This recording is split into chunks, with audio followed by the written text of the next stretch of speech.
Good day, everyone. It's Kevin Oft, owner and CEO of Action Coach of Texas and Action Coach of Dallas Fort Worth. Today we have with us Tom Littlejohn. Tom is going to share with us lessons learned, best practices that he and his wife Jamie have learned in building their business. Tom, thank you for pouring into the business community, sharing again your lessons learned and best practices so people can build on your shoulders going forward. So, Tom, please build us a little bit of runway about your business, about yourself. Yeah, absolutely. Kevin, first, thank you for having me. I was really excited when we connected and you asked me to talk a little bit about my story. So I'm really happy to do that. So thanks for giving me this forum. You're welcome. Thank you.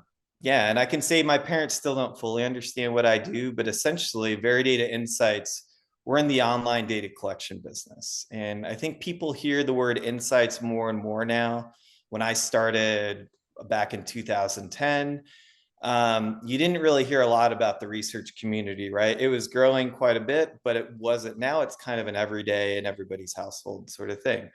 Veridata Insights essentially helps companies find the answers to questions that Google can't answer. That's how I tell my parents, at least, right? So what we do is a company will come to us, they have a business challenge, a business problem, and inevitably, what they're trying to do is sell something or understand their place in the market.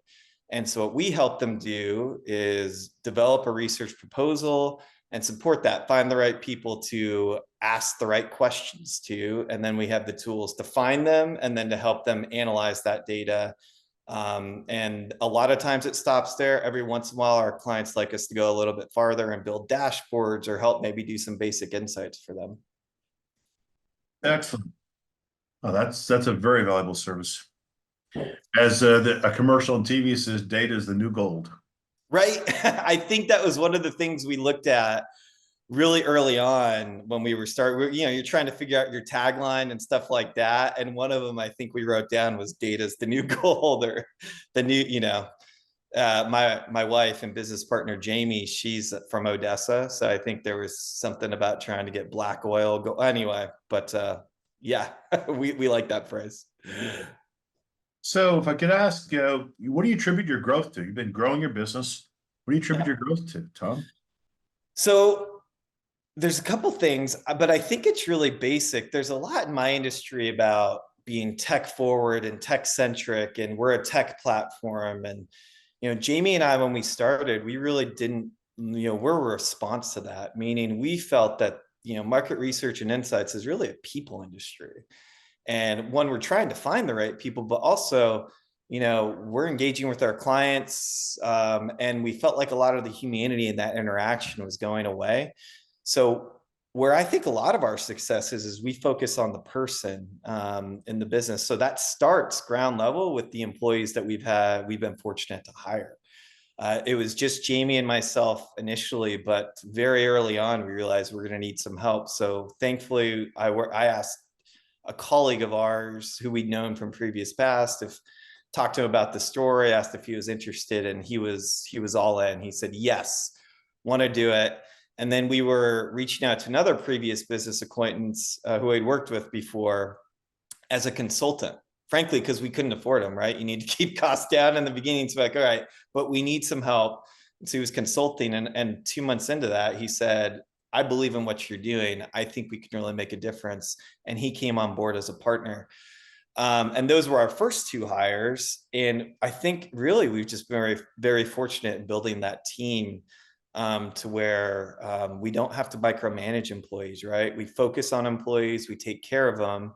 And that inherently means that they're going to be better client advocates, and they're going to be more personal with their clients, and they have the responsibility to understand what our clients need, and then also to accountably respond to what they need. And I like to say we're not your partner who's a yes man, right?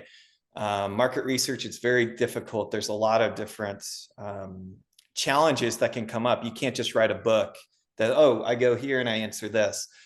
But what we offer is clear communication, proactive communication, a person that you can actually call if there's a problem, right? A direct line. And that's been it's been very successful for us. And honestly, it's helped us scale, because we've been fortunate to hire these great people we don't have to spend a lot of time on the people management side of it, right? We've got great employees who can handle what they do, which allows Jamie and myself and the executive team to focus on other key areas of the business.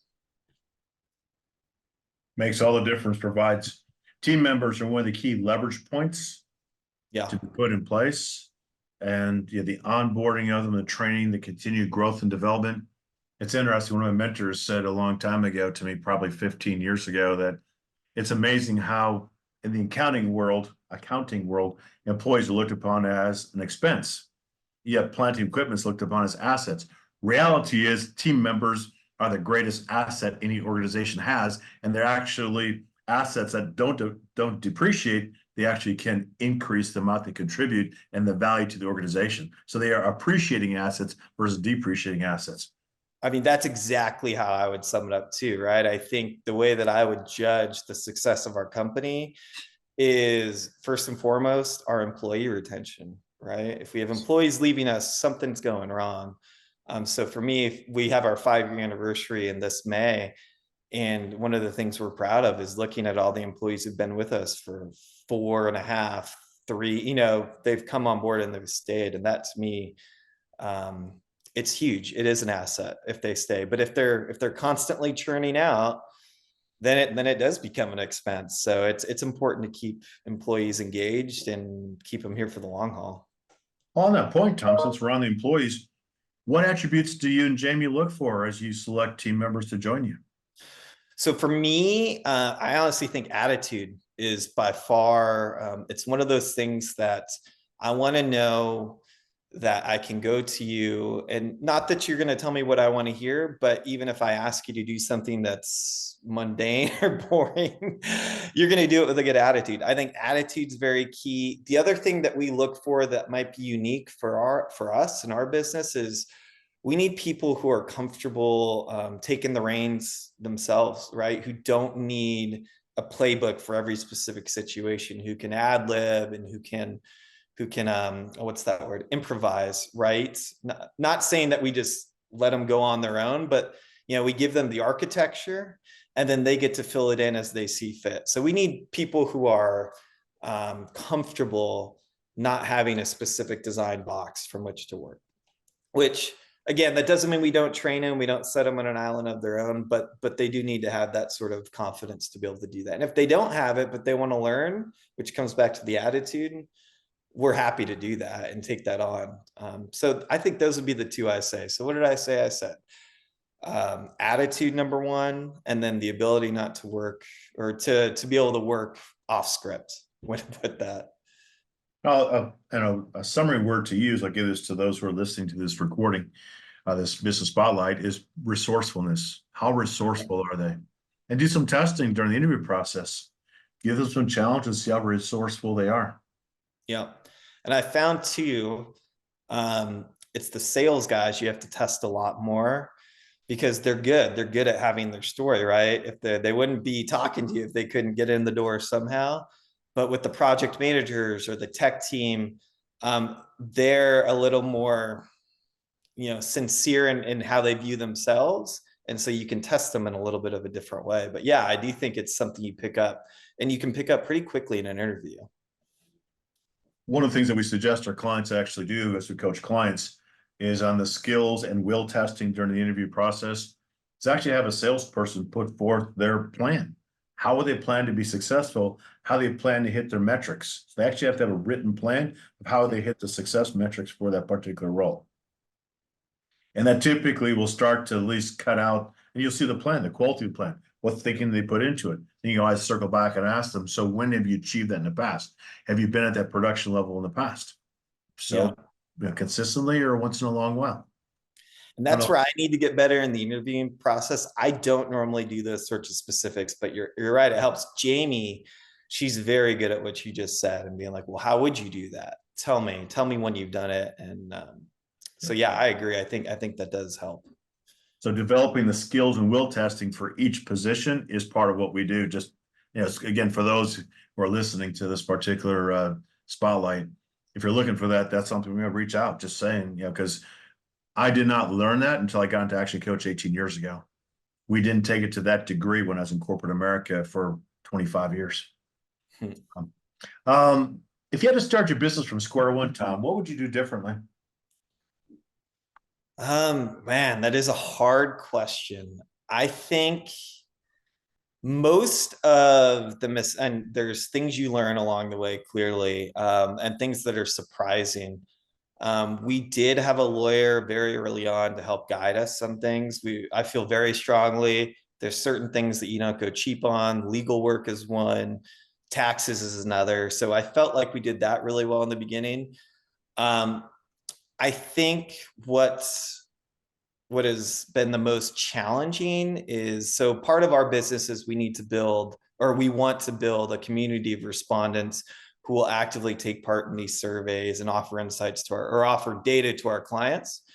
And so building that, what we call a market research community, was something that both Jamie and I, we worked with, our careers in research, but we never actually done it. So we took that on ourselves at first. And in hindsight, I think we lost quite a lot of time and wasted a fair amount of money because we didn't bring in an expert to help us with that. We thought we knew more than we did. So I think that's probably the biggest one that jumps out, because I feel like that set us back, 18 months in the panel build, which is a key part of what we do for the business. So correct me if I'm wrong, part of what you're saying is understand the areas where someone who's a subject matter expert would really juice the build of your business. Go ahead and invest in that talent. Yeah, and I think, for us, we have zero, dollars in outside investment. It's us. So we were very, I mean, it's a good business practice to keep it tight, but we never had that idea of we're going to have millions of dollars to play with. We just didn't. So we had to take on a lot of that stuff on our own. And that would, but there are certain key things that you really shouldn't, because it takes more time and it slows you down. And that was one of them. But like the website, I did that initially, and it didn't look great, but it looked good enough, and it was a starting off point. So I felt like that was okay. And then a year later, we got a professional to do it. But yeah, the panel for sure. You have understanding where your core business really, what it needs to move forward. Get the expert there if it's not you. Well said. Well said. What makes your business unique, Tom? Why is it the customers choose you over anyone else or just the standard Google search? I truly think it's our approach. So we're an answer to, and I'm not against private equity or investing, right? But what inevitably happens is when that comes in, and it happened a lot in our industry in the last 10 years, companies get bigger, and all of a sudden these systems get bigger. Market research has a lot, like, it's very transactional in the sense that our clients don't have one project a year. They might have, 20 in a month. So there's a lot of projects going on. And what happens is companies get bigger, teams shift, or maybe employees get unhappy and leave. We talked about that a little bit earlier. For us, we focus very much on trying to keep that human element in the process. And I think that's what resonates with our clients. We've been very fortunate in that people in our clients in our industry, for us, that's market researchers, management consultants, brand consultants. They've been wanting another solution where they feel that more like they're a part of, they know who their partner is. So for us, it's very easy to get that conversation. The real trick is showing it, right? Showing them on that first project, like, this is your project manager. If we have another project, it's very likely they'll be your next project manager, keeping those teams around the client. I think it's that real customer centric point of view. And that's what's allowed us to have a pretty strong client retention rate. But honestly, even getting in the door, because the way that it's not that we're tech agnostic, right? We have a tech team. Our CTO was part of those first two people that we hired. And we know that you need to understand technology in our business, but we build it internally, and we use our tech platform to be the best client service platform and that's how we position ourselves. And that's what I think stands out. Great differentiators. I like it. It's interesting being an entrepreneur. There's this piece around balancing personal life with the needs of the business. How have you and Jamie figured out how to do that? Was tricky. I will say that. So, in addition to, so we founded the business in 2019, and we felt pretty good about, our initial set of clients that we could bring on board. What we didn't really take into account was, we'd be working, in our same home office, like right behind each other. So calls are overlapping, and then also we've got the kids coming home at night. We have 4 girls. Um, and then it's like, when do you pause that and go to dinner and all that? And frankly, then COVID happened and you stopped traveling. And so you're in the house, not 100%, but 95% of the time. So it was a trick. And I would say it took us over a year, maybe 18 months to really figure out that work-life balance. And what we ended up doing was we ended up closing the computers, and putting the phones aside, at 6, at 6 at the latest. I would say our goal was 5, but you can't always do that. And then we would check in later that night, but we wanted to really make sure we had those 3 hours, 4 hours with the girls so we could not lose that part of the job. And, COVID helped with that too, because they were home. We didn't have any sports. So we would go on family walks and things like that. So I actually think that's one of the silver linings for us, was it allowed us to take a step back, slow down from all those extracurricular activities, and really focus in on the family aspect when we were off the clock. Although off the clock's a vague term, right? You're never truly off the clock, but to at least dedicate and really carve out and be true to those hours that you set aside to be with the family. That it's honestly a good if you're having a bad work day, it's a really good reminder of like, here's the stuff that's really important, and this is why we're doing this. So it ended up taking less, like working less allowed us to be more effective when we were on, I think. So, but it took a while. And all who are listening to this, take note of that one. Sometimes fewer hours actually allows you to get more done when you take a break. And as Tom recommended, engage what really matters in life, those who love you, those who you love, and be present with them. Because one of the greatest presents we can give those who we love is our presence. Be with them, connected with, in conversation, in activity, all that. And it is, I mean, when I came into the industry, smartphones had kind of just started. Before this, I worked on a scuba diving boat out of Santa Barbara. I was on the water and not in contact with anybody for 28 days out of the month. And so then coming into this industry that is very customer centric, and you're kind of like, that was a really tough balance to learn, coming into it too. But when you do, I think it makes you a much more effective business minded individual, and much more enjoyable to work with, frankly. Sure. True. Well, Tom, any last words of wisdom for the business owners who are reviewing in your best practices, lessons learned? I think for me, it's very easy to get caught up in where you should be, what you should be doing. I mean, there is an infinite amount of possibilities. There's a lot of places where you can be focusing your time, and you're not going to be able to do everything perfectly or even close to perfectly, right? And that's okay. It's kind of like in the social media era, there's other entrepreneurs out there. You can't really compare yourselves to them because they have a different situation, and you honestly don't know what's going on behind the scenes.